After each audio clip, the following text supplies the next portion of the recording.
Good morning. It is Friday, December 15th, 2023, and this is the Communications Subcommittee meeting. I'd like to call it to order, and first with the election of a committee chairperson. Do I have a nomination? Dennis. I would like to nominate Julie Best. Do I have a second? Robin. All those in favor? That is unanimous. Julie, thank you for taking on this work. Thank you. Thank you all. Congratulations. Thank you. Good morning. Thank you again for electing me to continue chairing this committee. As a first meeting of a newly seated committee, I think we have a bit of an almost organizational and review meeting ahead of us this morning, but Alan, I'll turn it right over to you to get us started. Yes, good morning, everybody. Is this working? It is working, yeah. So the update on the communications committee, we just want to take this the opportunity just for a new committee just to bring us up to speed again. It can be, well, it will be brief per se. The information that we put forward, it really is a combination of the work we've done thus far. We did have the draft communication plan that was based on samples we received from different districts. We're still populating that. The focus groups, the information we get from those will also provide back into that communications plan if there are other communications that we feel would be helpful for the district, either from the schools, from the district at large, or from the board. So that's still sort of incomplete, so to speak, pending the feedback actually from the focus groups. We did include the survey results directly from the community and from I think the staff was in there also, yes. And so if any of the members of the committee wanted to see the takeaways and the actual specifics, we thought we would give you the raw data. So that process has been completed. From that feedback, we generated questions that will frame the discussions with Patrice McCarthy for the focus group, and we'll roll into the next agenda item. But that's in essence kind of where the working group is at the moment. We are looking at the policies also, policies pertaining to communication that we either have, don't have, or want to have. We looked at some of the policies from respective districts. And so on the table is the question as to whether we want to have specific ones or we want to amend, revise kind of what we have and where communications come up in our board policies to date. That is a quick walkthrough of, I don't really intend to go through all the documentation unless there are specific questions for it. We just thought it would be helpful today just to come together. This group actually is a sort of working group per se, and our intent will be even for policies to dedicate a meeting just to look at the policies and provide feedback and hear feedback from the members of the committee. So we thought it would just be a nice wee opportunity just to come together, calibrate this. This is the first meeting of the new committee. Anybody, any questions, we provide that. I won't go on to the focus group because it's a separate, unless you want me to, but. No, that's fine. May I add a little? Yeah. That's great. Thanks, Alan. So just to add a little more color to what Alan just walked through, the spreadsheet of the draft communications plan, as we call it, just so folks know where that came from, that was populated by members of the committee, staff and central office helped populate that as well so that we could just get a read on what kind of communications are out there. So who's communicating what to whom on what subjects, and it was designed so that we can sort it, so that we can look at it by topic or look at it by sender or look at it by audience as we move forward and want to work on optimizing this and fleshing it out. But it's a starting place, as Dr. Adley said, for now, and as we work through and get some more learning from all of our stakeholders, we will come back to this to build on it and hopefully improve upon it. Focus group findings, excuse me, thank you. Survey findings, Alan covered. And in the email that I sent you, there's the link to the kind of summary of what the findings were from here, if you're looking for that. But new thoughts, of course, are always welcome. So it's great to have new eyes and to get your eyes on this material and your thoughts included before our focus groups in January, I think is what's super key. And then on policy, I'll just add, obviously, we're not the policy committee, and there is a policy committee. And what we will be looking at as we review example policies from other districts and also our internal policies that touch on communications to some degree is just to kind of get some high level thoughts and findings that we want to bring back to the full board and talk to the board about, in the hopes that that will help inform the charge that's given to the policy committee when it's time to start looking at crafting, revising, developing policies for us. So you even had the contents of another meeting in here just to, which was really the update on the questions, where we stand on focus groups, where we stand on town hall meetings, and we can sort of talk about that too when I talk about the focus groups. There's a lot of work that goes on here in this committee. The June 3rd, I think it was June 3rd, is the one that's included in here. That was a big meeting, so that's one to spend some time on. And again, as Alan said, the materials are included here. Anybody have any initial thoughts or questions? Yeah, Robin. So I was just looking at, the survey feedback from the parent survey, the staff survey, and specifically looking at a lot of the written comments and feedback. And the kind of high level comments that I would say, first of all, with the parent survey, I noticed that the survey itself did not include a question about parents' satisfaction with communication with teachers. It only asked about parents' satisfaction with communication with the Board of Ed or the administration. And a lot of the written comments in the free text from parents were getting to the issue of some of the lack of ability to communicate with staff and have a dialogue, whether that is, if there are issues prior to report cards being sent out, having some kind of an opportunity to get feedback, or maybe the report cards themselves. And I'm not talking about elementary because they do have that at the elementary level. Maybe this is more middle school level, to have some kind of comments or at least a feedback loop. To take corrective action if needed prior to grades getting reported. So I know that was a specific comment in multiple places in the text.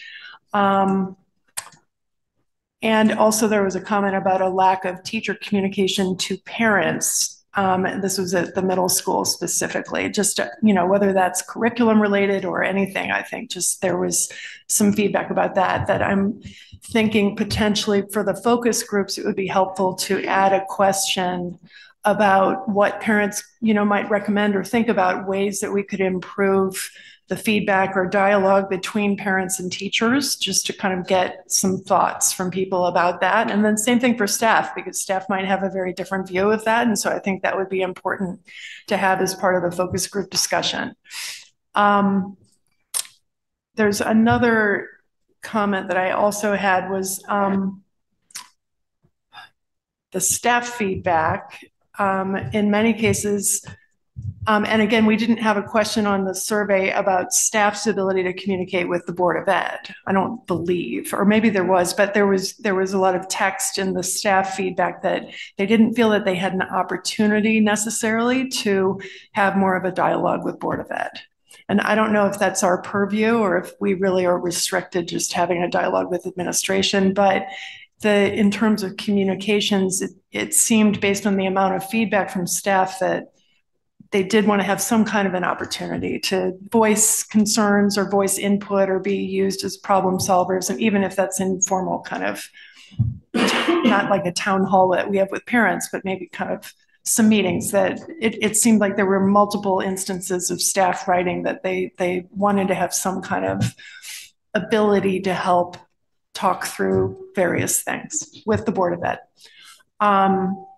So for the focus groups, again, on that front, I think maybe it would be helpful to potentially add a question about what staff might suggest to help improve their ability to kind of have a dialogue with the Board of Ed, because they obviously can't attend all of the Board of Ed meetings. And, I think we need to be respectful of their time and kind of give them an opportunity to have input as well.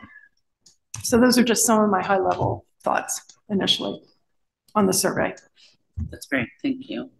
Marge, do we think we could add a little probe on parent to teacher, teacher to parent for the focus groups? And with staff, make sure that we're getting at if they feel like they have or want more opportunities to communicate with the board. That'd be great.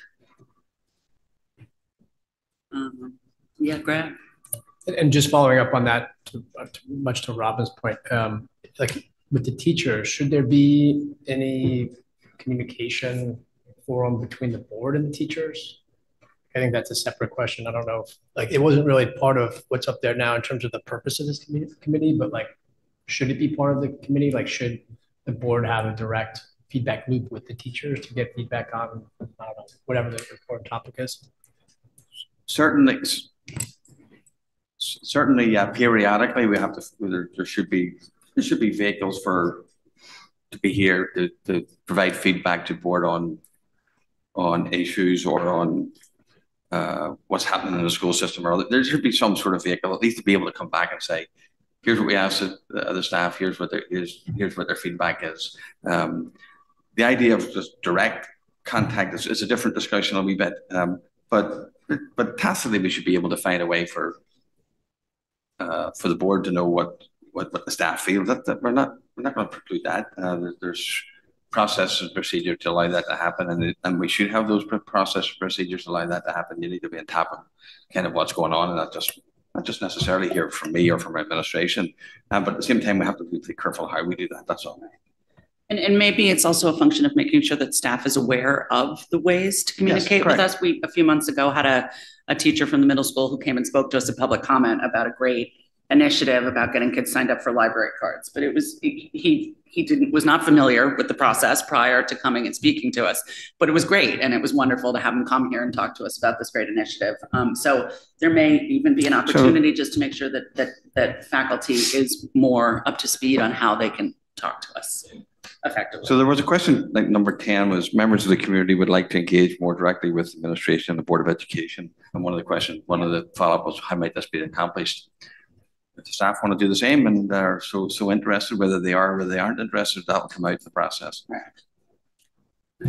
There are boards that do periodically hear directly from the union, which is a bit different from the contract, but who actually schedule periodic updates from the union. So there are different ways that we could look at possibly, to Alan's point, implicitly. So I think when you take that topic up, there are different methods. But one other comment, if I have a question about, there's significant feedback both from parents and staff regarding curriculum and changes to existing curriculum potentially. So we obviously get direct communications about new courses, removal of courses. We have a lot of discussion and we vote on those. But the feedback in a lot of the text from the parents was that maybe, a desire for more updates or curriculum updates. And this would be at all levels. And I don't know how frequent that would be or how it would need to be, but to have access to that and be given updates on what might be covered. And especially if curriculum is being changed in some way. Likewise, there was also staff feedback that in some cases there was dissatisfaction, it seemed to me, in some ways, that they didn't necessarily feel that their feedback was being listened to in some cases on curriculum or recommendations that they were making. And I don't know if that's across the board or if that might just be a couple people who made comments, but I would want to, hopefully, maybe in the focus groups, just ask the staff, how is that feedback loop working? Are there ways that we could improve that so that they feel that their voices are being heard? Because obviously the teachers are the number one kind of closest to the students who are going to see what's working and what is not. And so I just want to make sure that that's actually functioning appropriately as well. That's great. And I'll just add to that, we have had discussion at this committee about the challenges of making the right information available to the right people at the right time. We have curriculum committee meetings monthly for the most part, and there's a schedule to those, and they cover different departments in pretty good detail. And there are occasionally, parent workshops and things like that to get people more up to speed on things that are happening in the district. And some people aren't available, some people aren't necessarily aware of them. So that's, I think, one of our charges is to help find the best ways to make sure that people know what's going on, because a lot of the information's there. I think EduPlanet is also helpful for that. It's a place that will be able to direct parents in the future to get more into what the curriculum looks like if they're interested. EduPlanet's kind of a, I'm going to give it a 2-sentence description for me. It's just a portal to it's a portal to house curriculum development, and also so that board members, curriculum personnel, teachers, parents can also view what we have. So it was a system to coordinate, bring coherence to, or greater coherence to, and record keeping of the actual curriculum. So it's a live document behind it that is behind the portal, but there are different opportunities for viewing, like a parental view of the units or otherwise. So it's a structure to the actual curriculum that is followed and recorded. Is that live Yes. in public now? Well, it's online right now. I need to go back and see what stage It's not 100% populated yet, correct? It's definitely not 100% populated. Definitely not. It's in progress. But has it been communicated to parents yet, or is it not at a state yet where we're ready to communicate that? I was just curious. Yeah. I think there's been a general level of understanding of EduPlanet because it's been discussed in different forums, and I know even in some of the focus groups it's been discussed. But I just need to check with Amy and Julie just to be very explicit about the level of communication about it. I think the people who are following it, parents who generally follow board meetings and stuff, have a sense of it.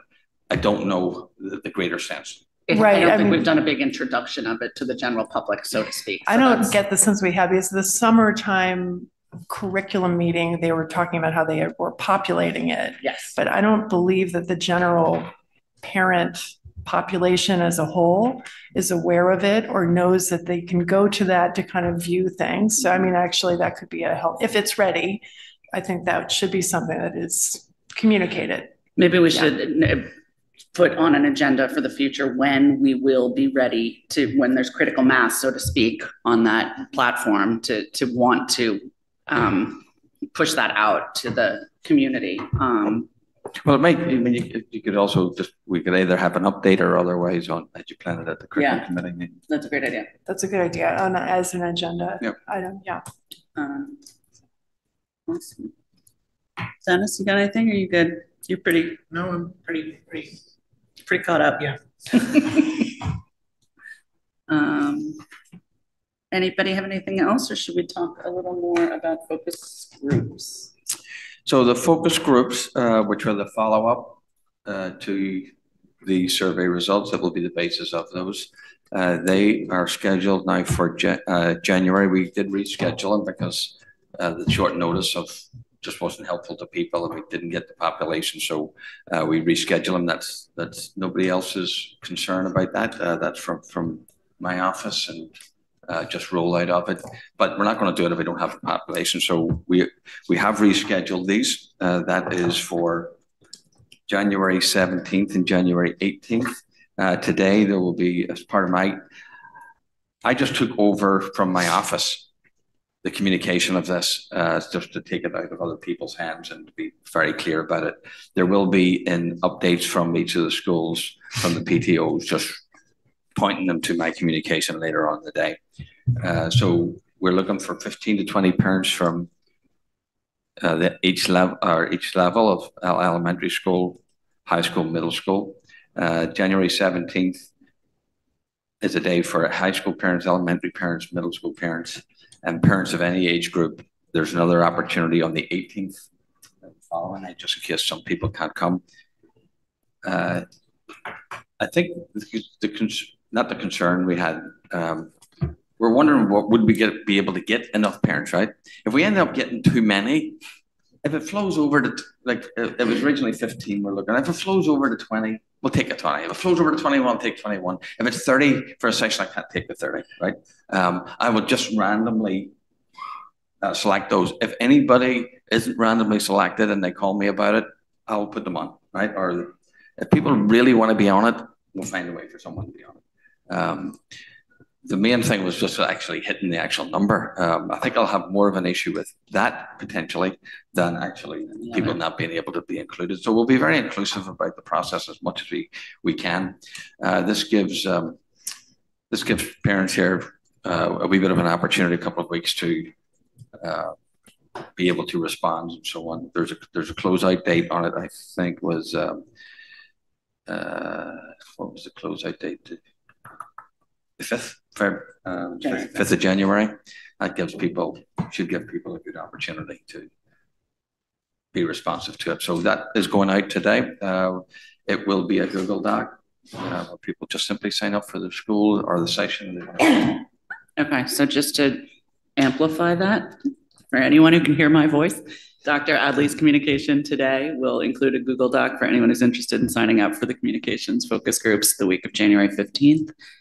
Please do so. We would love to hear from you. I would say if anybody says it's exam week, that's true. It is exam week, right? But our staff wanted it for exam week, right? So we have the same. This is only for parents today. We have something similar for our staff. We just go through our union representation to get our staff members, but they requested it particularly for the high school.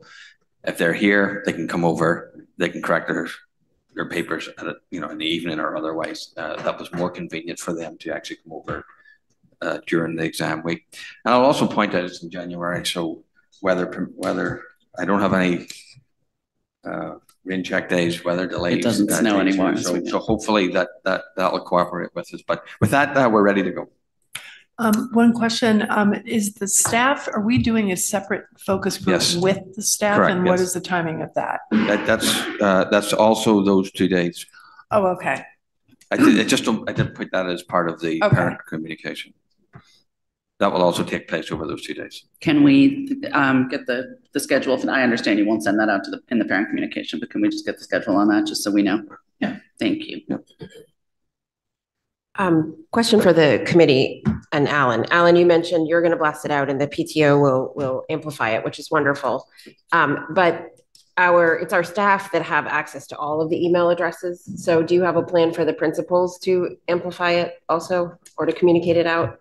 Well, the principals will today. I mean, it's just part of their weekly communication. So they will as well. Yeah, so you're going to communicate, the principals will communicate, and then the PTOs will follow with an amplification. It's kind of one and the same because what they send out, the principal has a message in there, and perhaps a PTO will have a message in there. But those are subscription based. Right. Whereas some of our principals do have their own communication. It's sort of a philosophical question for the committee as well, because some of our principals have their own communication mechanisms, some don't, but those are not subscription based. Mm-hmm. So I think when we communicate something like this, we might want principals to directly use the emails. Yeah, and Jill, also because the wires go out on specific days with something time sensitive like this, I think it would be important for everybody to receive it at the same time. Well, listen, they'll receive it from you, from me at the same time. They're all being pointed back to me. So once mine goes out this afternoon, all the parents will have it. Because they're not going to have all the details in the parents or the PTOs, right? The form's not there. It just gives you a general look out for the opportunity with Dr. Adley's communication. Because they won't be able to sign up from the parents or from the PTOs. It's all in the Google form, right? And the principals are aware of this and the PTOs are aware of this and the need to communicate it as broadly and to communicate it as many times as we can between now and January 5th. And the January 5th cutoff is just so that we can make sure that we have enough people, because if we need to make sure we get more middle school parents or more DHS parents, there's some time to do a little more outreach and recruitment. And as part of the communication, everybody will receive a communication back, whether you're being selected or whether you haven't been selected. Is the expectation that all members of this committee would attend all of the focus groups as well? So what's the expectation there? Excellent question. We've talked about that a little bit. I don't know that that we're expecting all of us to be there, because I think we want people to feel comfortable speaking freely. And so I guess I need your input from you all. Well, Patrice has worked with the board on a number of levels of feedback, both from self-evaluations to other opportunities to work with her. So my recommendation would be let Patrice do it. But if somebody wants to pop in, I just would respect the chair's comment on that. Does that restrict it or does it not? You know, if you want to pop in and see how it's going, I wouldn't preclude that. But there is some logic to keeping it, letting people be objective enough to speak their minds, and that would include about myself or anybody else. I'm not going to be there, right? Marge is not going to be there. Marge will do will facilitate the day with if Patrice needs anything from lunch to logistics. And then do we get a write-up or something Yes. from Patrice with Yes. all of the feedback? Oh, okay. To this Great. to this board, To yes. this committee, okay.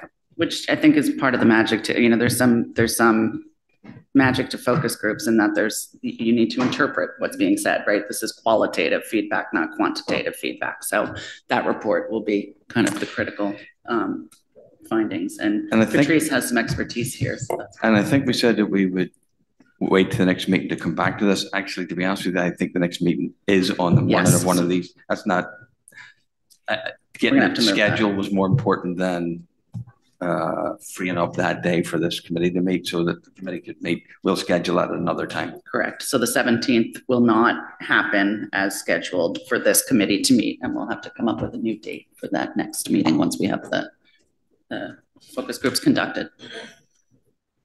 Did you have something? It's like sliding in my. Thank you for asking. No, good. Okay. All right. Can we get on focus groups? We can move on to budget communication.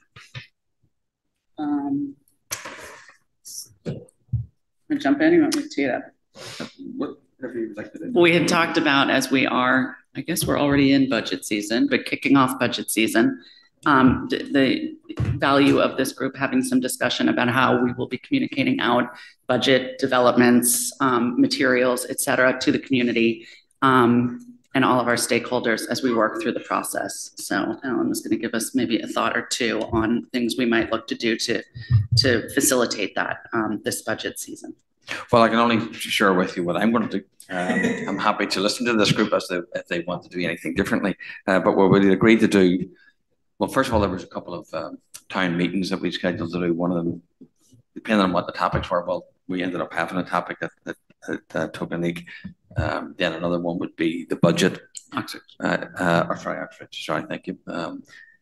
And then another one would be determined in the spring. So I will today, part of my communication, start that discussion about the presentation of the budget, the Thursday presentation, the Saturday presentation, encourage people to stay involved in the process, given the budget calendar. And from there, I'll continue to give updates. I was thinking of doing something for one PTO just in general. The week of it'll either be the week of the 8th or the week of the 22nd, because the week of the 15th is all of these focus groups and so on. So I would have I would tend to have a meeting with for the PTOs if they would like to come and learn more about what the superintendent's budget is, and then we'll follow the process from there. If the board wants to do any more than that, I'm open to suggestions of what they may do that we haven't in the past, but I'll leave it at that. The PTO meeting you're describing, Alan, would that be something that's an open invite for how's that different from a town hall? Well, typically PTOs, not all, but some of them would invite the superintendent to come and talk about the budget, right? Rather informally, right? But instead of going to 4 or 5 of them, or 3 or 4 of them, or 2 or 3 of them, I would just have one and leave it open for the PTO. Certainly one elementary and maybe one secondary. And then a town hall in addition, that would be a broader invitation. I'm using town hall loosely here. Okay. I'm just making sure I'm following. And in your communications, I'm guessing you mean your weekly email? Yes. Okay, and would you include kind of the schedule of here's what to expect, or moving forward, maybe live links to key documents? Typically, or key meetings? Whatever has taken place, if something has taken place, we'll post a link to it. For now, today's communication will just be pointing out when you come back on that first week. Thursday will be a presentation of superintendent's budget. The materials are presented on the evening, then followed up by our department budgets on the Saturday. So that will be incrementally giving people information as it's about to occur, upcoming, or has occurred. Great. Questions or thoughts from Just anyone? one question, and just based on prior parent participation when they had a superintendent kind of come to their school to talk about the budget. In my experience, at least when I was at the elementary school, it was a pretty crowded room when the superintendent came and did that. So if you're planning to do that for all of the elementary all at once, my only question would be, and I don't know if it would be so crowded that we wouldn't have space, but I don't know, what the opportunity would be, or if so many people would want to attend that it might make sense to do it at a building level because they might have more specific questions and concerns. That's a fair comment. I'll probably have to play that out. To date, they haven't been that highly attended, and maybe I don't attract a crowd. Maybe this was way prior to COVID that I'm talking about. So well, that seems like it's a little different. But I wouldn't rule that out, though, on any given year, depending on what the issues are in any given year. So, okay. So I'll have to sort of tease that out a little bit of it. But for now, that's what we're planning. Okay. Take that as it comes. Anyone else? And for me, the dilemma of this is just how do we, because we conduct our business in public and we have a process to go through the budget, and it's to communicate the budget is not communicated until the budget is finalized. And so for me, I think what we could do maybe a better job of is describing how our budget process works and key moments where you need to, I don't know, pay attention is the wrong word, but tune in. Like for me, it's the last, I don't know, I want to say the last three, but it's our proposed ad cut night, then it's the public hearing, and then it's our final ad cut decision.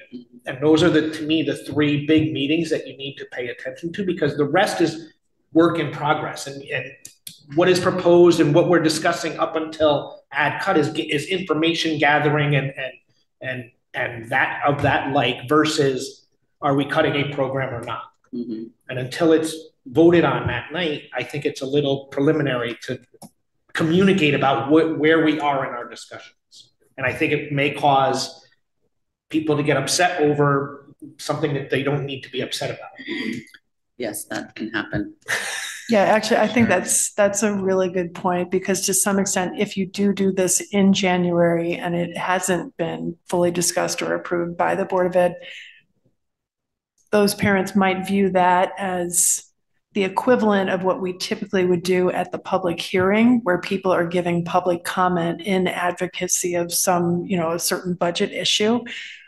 And so you would, by doing this, the only concern I would have is that then the Board of Ed members would not really hear all of the questions and the feedback from the public, which usually during this formal process is a very critical part of the deliberations, because that's all a public record and kind of public meetings for the votes that ultimately happen. So the superintendent's meetings with the parents is just another way for them to understand. Some people actually don't come to board meetings, right? And some of them actually prefer to go to the PTO meeting or otherwise, not necessarily for a budget discussion, but just in general.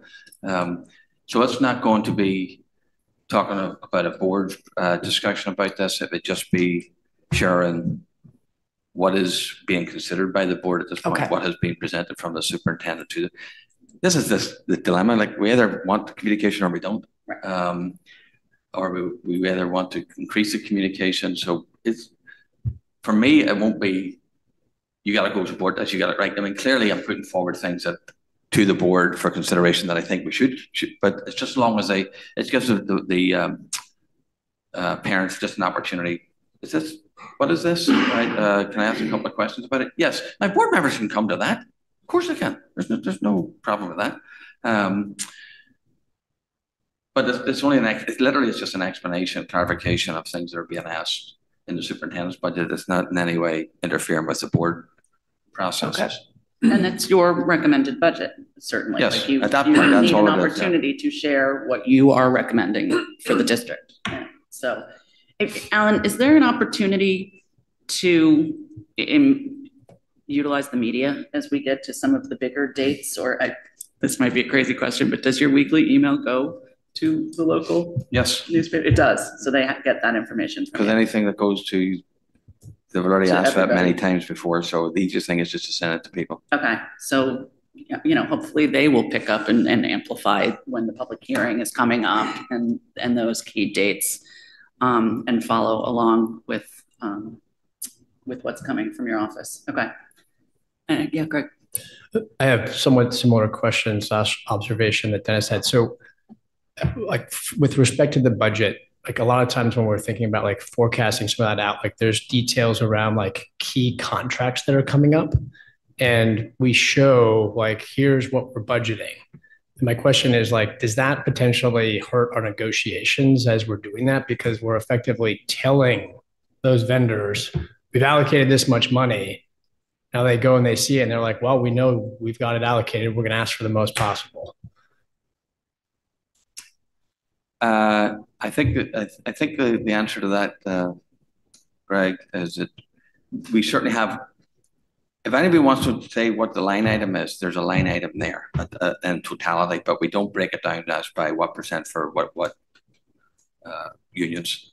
Yeah, there was like an example, I think I'm on the finance subcommittee as well. Like, so I think there was an example of like a trash budget or something, a trash service or something like that, where it was like expected increase of 10%. So we should build that into the budget. I just like maybe some of that should be held back in like an executive session or something like that until we actually have those negotiations. I don't know what the right way to address it is, or even if you can, but it was just an observation that I had where I was kind of like, aren't we kind of giving away the answer here? Before bidding. You are correct in that, but we tend not to discuss it at the board table. There's line items in there, but they're not delineated by any particular bargaining group. And should negotiations dictate that negotiations are negotiations, whatever happens, whether it's lower or higher than any particular amount, but they're not delineated, and we tend not to have those discussions for that exact reason. We can take this offline, Greg. There are different kinds of contracts and they're represented different ways in the budget when they are sensitive and upcoming for negotiation and we have no baseline. You know, trash is a little bit different than a staff, because trash is basing on area models. Staff is different, but let's talk offline. All right, terrific. Anything else on budget communication? I have a question for the committee, actually. Excuse me, Dennis, I take your point of the budget process. I think I see a few opportunities, like maybe Alan, during your PTO presentations, you know, I can attend and explain the budget process from the Board of Ed perspective as one mechanism for informing that group of parents who choose to show up. I agree, board members would be great for board members who can just show up. And maybe you could include just a highlight in your email. I think another place where I'm seeing a possible tactic is maybe we issue a press release versus hoping that the press will pick it up. We've had some, you know, the Patch might be willing to pick up a press release or something. The newspaper sometimes follows what interests us and sometimes it follows what interests the newspaper. The macro level of my question, is as we think about the budget process for our newer board members, are there areas where you want the board to communicate differently than it has done? For all of our board members, are there areas where you want to see something coming from us at a certain point in time so that the public is better informed about what's happening? We have Alan getting out and talking about the superintendent, but what about when we're done? And Alan talking about the superintendent budget to parents, but when we're done, do we want to communicate more? I think there's an opportunity there and we don't have to answer it now. The budget process, we have some time before we get to the end of ours, but it's something I think I'd like the community to contemplate. If the board would communicate something. Okay. So, and the press release that you're describing would come from Alan's office? Yeah. Okay. I'm just Yeah. keeping authors straight. I've seen boards that do anything from publishings, a glossy. I don't know that we're at the glossy stage, but to just issuing, a co-written letter from the superintendent and the board chair, kind of describing the highlights of the budget, what the major drivers are, just for the public so that we can inform them at the end of our process. So some thoughts. I like that. It's a nice thought. I love the co-author idea because we obviously do this work in collaboration, which is a nice underscore of that. But I think that's a great one to noodle on and discuss further. Anybody have any thoughts? I'm just, when is the timing of these communications? Is this after the superintendent's proposed budget, you send out a press release, or is that too early? Well, I think it depends on what you're trying to communicate. I think the press release, you were talking about some of the budget timeline information. And so that would be when people need to know the timeline.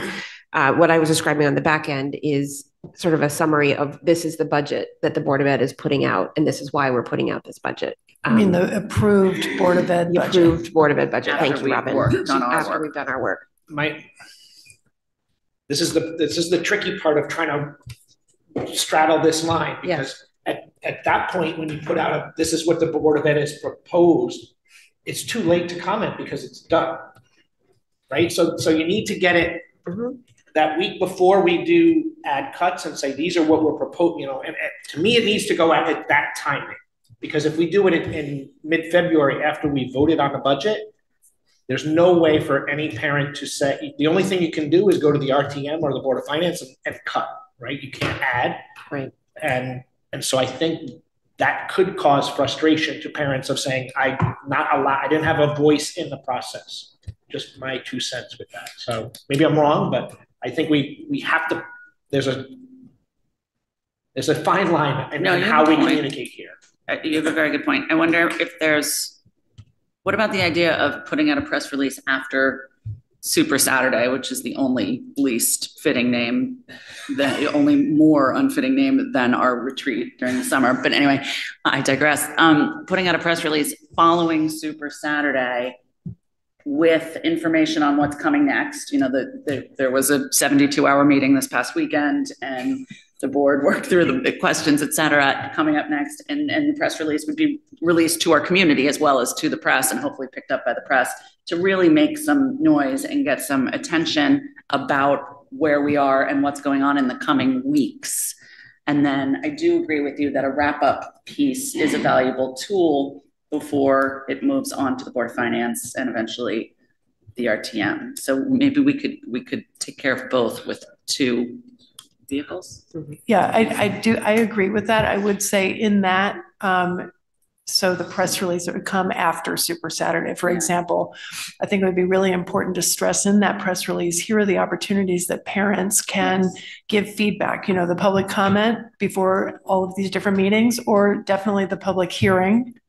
And then after the final vote of the Board of Ed, when you do a wrap up, also note in that press release that parents have an additional opportunity to give feedback at the Board of Finance public hearing and that date, because that still has to go through that process. And, parents still have feedback, or just, I think those are key things that some parents, especially people new to town, would not be as familiar with.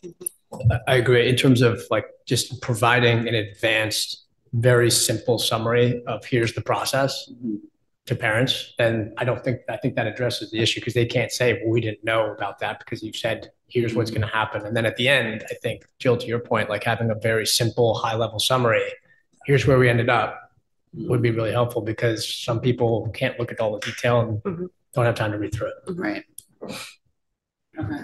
I might just add a wee bit more detail to what I'm doing today, just to lean into it a wee bit, and then maybe as we go along, we continue, even at the board level, when we're discussing some of these processes, or in the processes, what needs to go out in advance of the next meeting or the next 2 meetings, or because I'm hearing what we're saying, but I'm also still hearing from my perspective, I'm going to continue to do what I'm doing.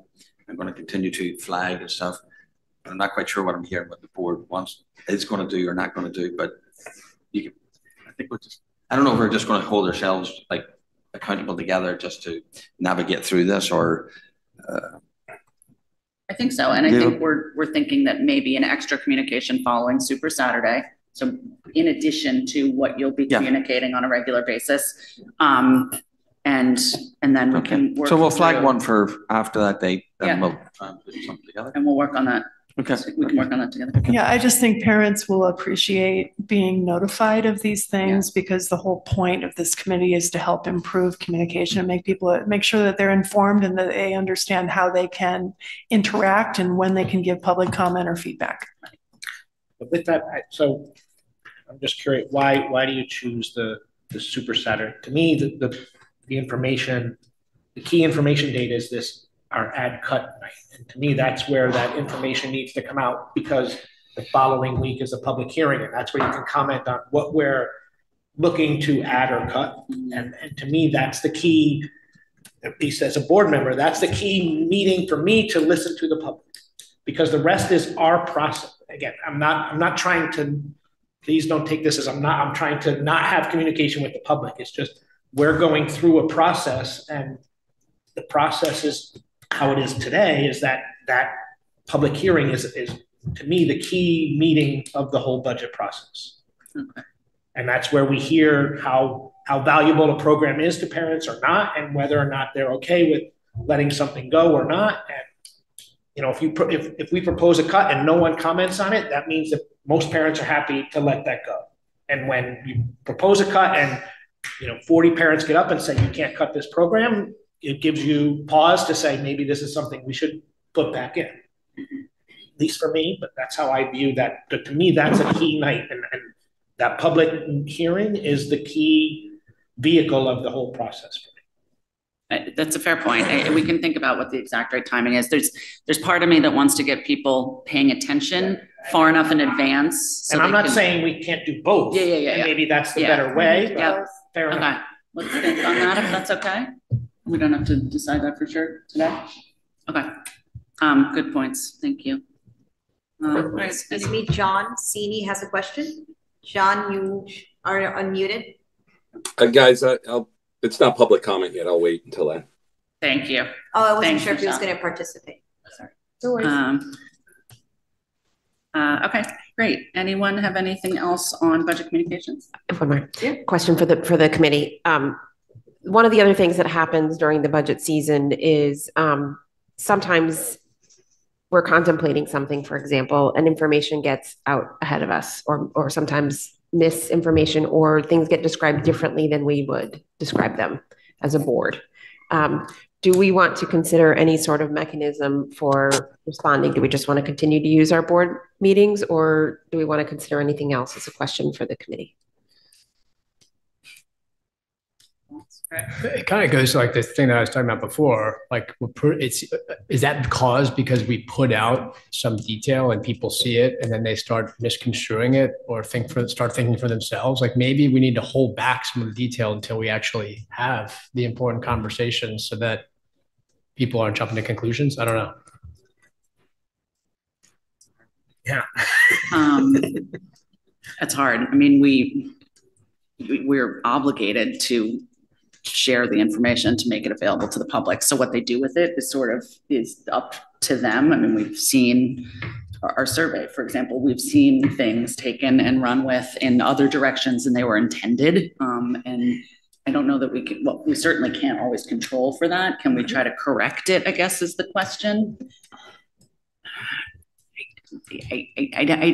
I'm not a big fan of being overly reactive as a style. So that's my initial response is you can't always control what people are going to say, but I'm wide open to other opinions. So please, if anyone I just, to that point, I think maybe I'm kind of reconsidering if you do something right after Super Saturday, maybe that is too preliminary, because that cuts off all of the different discussions and follow-up meetings that the board is going to be having, where we are actually discussing the detail and getting questions from the Board of Finance and the RTM as well, where the public then would have all of that additional detail and information.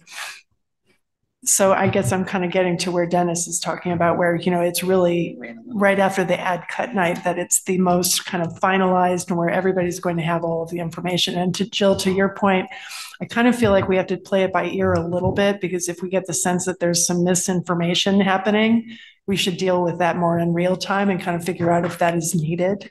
And get ahead of it, right? Yeah. Anything we can anticipate, obviously, is always better. If there's a discussion being had at the table that is challenging or convoluted, I think we can try to put the responsibility on all of us or on you to recap at the end of that conversation. So what we're saying is X, and we're saying it for these 1, 2, and 3 reasons, and we're going to look at this moving forward and just do our very best to put out as much of the correct, clear information as we can. Maybe that early communication out to everybody where you're telling them about the process could preempt some of this misinformation, because you tell them, here's when we're actually going to have our views. And if you see anything before that, then it doesn't represent our views. That's a good point. Yeah, but I think the social media vicious circle it will happen. And I'm kind of in your camp. I think if we're reactive and start chasing that, we start violating FOIA. We start and I think we just have to work through the process. And if we see misinformation, then we need to bring it to the table and discuss it in public and say, you know, we've seen this is out in public. Here's where we are on this topic or these topics, and go at it that way. But I think trying to react in real time is not our strength, if that's the right word. And I don't know how we would do that as a board. And I'm open to hearing different discussions of that as well. But yeah, I think it's difficult for us to do that in real time. We can think about that more. Okay. Tricky. All right, great. Anything else? Are we ready for public comment? Michelle? Good morning. If anyone in person would like to participate, please come up to the podium. If anyone online, please use the raise hand icon. John Cini, you are unmuted and recognized. Good morning, everybody. I just wanted to remind you that we made some adjustments to the budget calendar. So listening to all this discussion, I think, you know, we already have a well-defined and telegraphed budget process in place. I just think, you know, if you want to embellish that, make sure the new calendar is posted. You know, I don't want to get in the minutia of the rest of the discussion, but I think we have a great practice. It's worked in the past. I think we find it, you know, even to a better process. So if we can just highlight that and then go through that process, you're not going to run into any problems. So I'll leave my comments there. Thank you.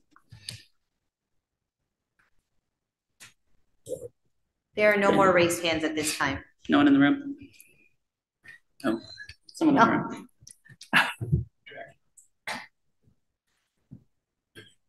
Joanna Walsh, 17 Pleasant Street. Just first with the PT, we call it the roadshow, when Dr. Adley goes to all the different schools to discuss his initiatives. It was only 2 years ago that it was standing room only or Zoom room only when open choice, and he was being discussed at every school.